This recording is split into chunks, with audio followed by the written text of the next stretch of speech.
Isang mapagpalang araw po sa ating lahat. Welcome to my YouTube channel. This is DJ Master. Itong inyong lingkod, si DJ Master ang maghahatid sa inyo ng mga impormasyon na may kinalaman sa larangan ng boxing. Ang ating pag-uusapan sa episode nito, walang iba kundi ang nalalapit na laban ni Jake Paul versus Anthony Joshua this coming December 19, 2025. Okay, sino nga ba itong si Jake Paul? Isa po itong YouTuber turned boxer na lalabanan niya ang former two-time unified heavyweight champion na si Anthony Joshua, at magaganap po ang laban na to sa December 19, 2025 at the Kaseya Center in Miami, Florida. Yun po mga ka-DJ.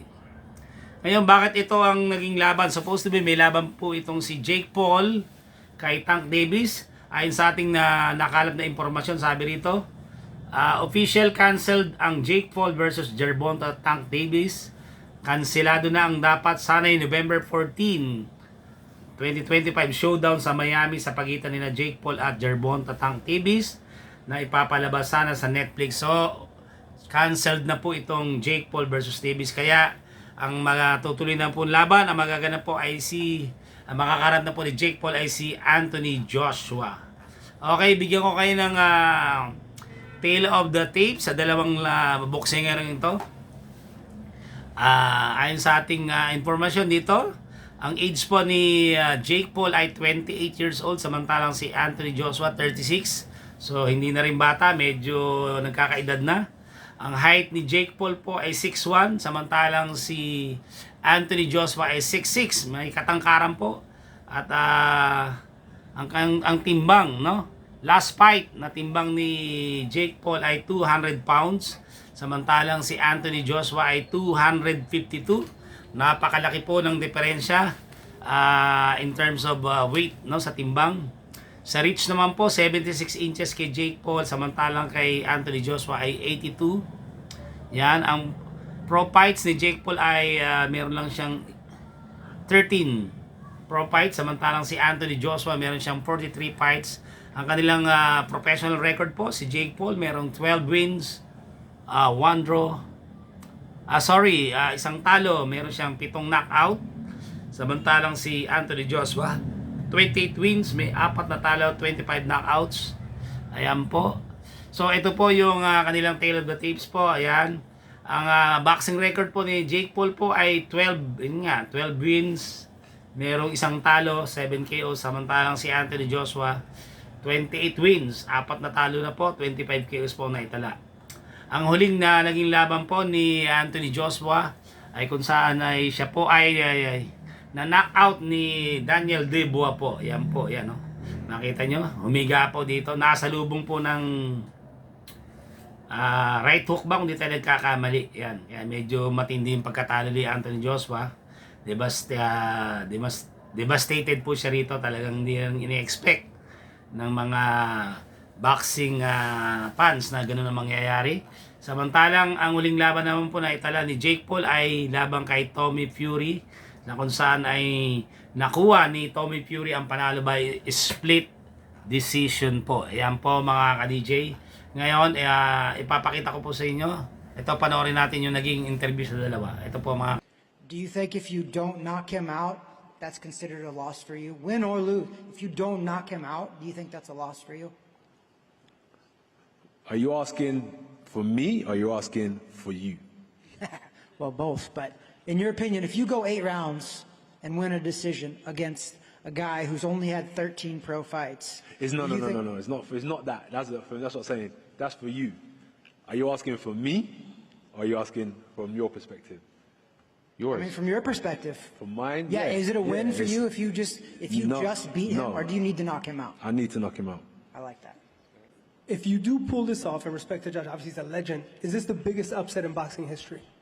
For sure. Neck and neck with Tyson and Buster. Right up there. Biggest stage. This will probably be the second most viewed fight in the history of boxing behind me and Tyson. And I'm going to go in there and win and shock the world.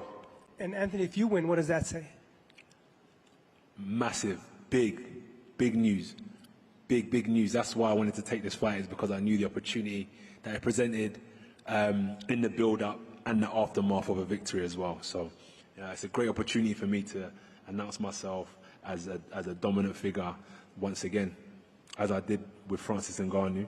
Different fighters, but that same mentality, go in there and showcase what you can do.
Okay mga ka-DJ, yun, nakita rin pala nagharap talaga medyo malaking diferensya in terms of height talaga. Kitang-kita na malaki talaga si Anthony Joshua.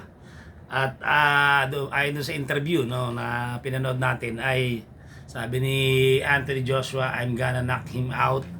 Talagang patutulugin niya at nakakahiya pag hindi niya pinatulog to dahil ito'y YouTuber lang dati na naging professional boxer na, no? Pinanindigan na. Yung mga dating laban ito, exhibition, nagkaroon ng exhibition kay Mike Tyson pa, no? Na kung saan nauwi sa draw, hindi tayo nagkakamali. Kaya ako tingin ko personally dito, mga ka-DJ, ano lang to, talagang para pera-pera lang to talaga. Actually, syempre, Anthony Joshua tayo rito, kahit sabihin mong natalo siya kay Daniel Dubois, hindi basta-basta pa rin to si Anthony Joshua. Tandaan natin, two-time undisputed champion to. Mabigat to, no? Talagang pinatulog din nito yung MMA champion, no? Nakalimutan ko rin yung pangalan, no? Pinatulog niya, no? Kaya hindi to basta-basta, kaya talagang tingin ko rito pag tinamaan na maganda-ganda, may kalalagyan si Jake Paul, pero sabi niya gagawa siya ng kasaysayan at ito yung magiging biggest upset in the history of boxing kapag tinalo niya. Yung parang nangyari kay Mike Tyson, yung kay Buster Douglas, no? Natalo si Mike Tyson. So, ilan po mga ka-DJ. So, any comment po sa tingin nyo? May chance bang manalo ito si Jake Paul kay Anthony Joshua? Ay ang ating katanungan, paki-comment lang po dyan sa baba. So, hanggang dito lang tayo mga ka-DJ. Sana po nagustuhan nyo naman ating banagi sa episode na ito. Nakapaghatid na naman tayo ng panibagong ito na naman episode na itong matinding laban na magaganap sa December 19. Jake Paul versus Anthony Joshua po mga ka-DJ. Yan po, hanggang sa muli. Pansamantalang papaalam po si DJ Masa nagsasabing laban lang. God bless you all. See you on my next vlog. Bye.